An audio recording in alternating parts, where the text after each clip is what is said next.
We know who God is. We know we have to revere him. But sometimes, usually after an unanswered prayer, we experience more than disappointment. We're angry with God. What to do with this feeling?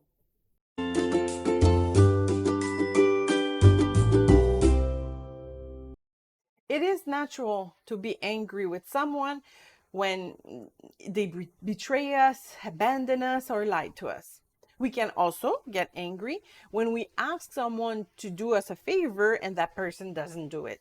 Well, since God is one of those person we turn to for all kind of requests, it is also very possible that we will feel anger at him when our prayers are not answered and when we do not receive the help that we're hoping for.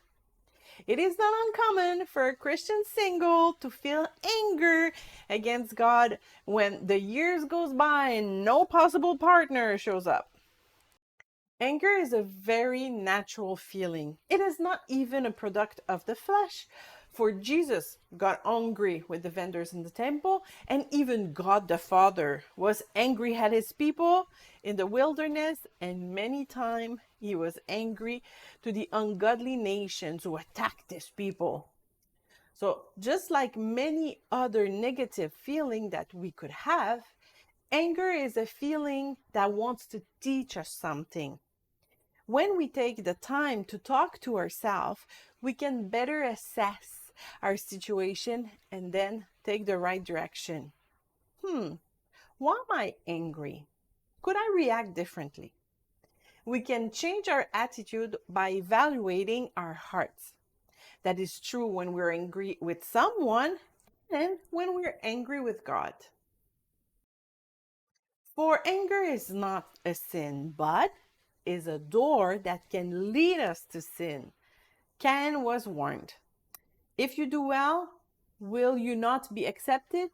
And if you do not do well, sin lies at the door, but its desire is for you, and you should rule over it. Genesis 4:7. David also learned this lesson. When you're angry, do not sin. Think about these things quietly as you go to bed. Psalm 4:4.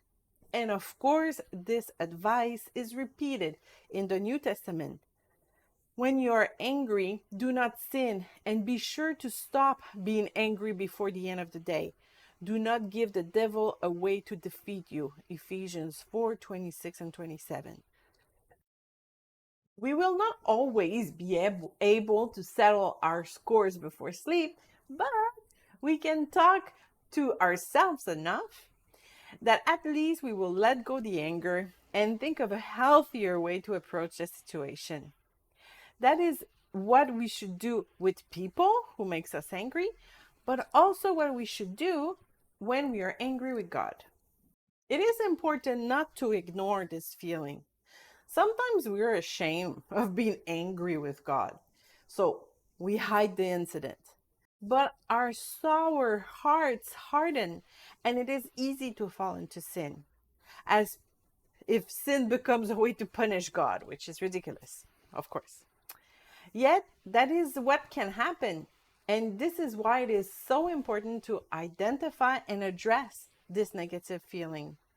God will never reject one of his children who comes to him angry and disappointed that he did not have the answer or the blessing he wanted. We only have to read the psalm to see that these feelings can happen often and God listened to them with a listening ear. But as the psalmist does, raising our frustration to God, confessing our anger against him, is not the end point in our discussion. We must also keep a listening ear so that God can explain himself and make us see the situation differently.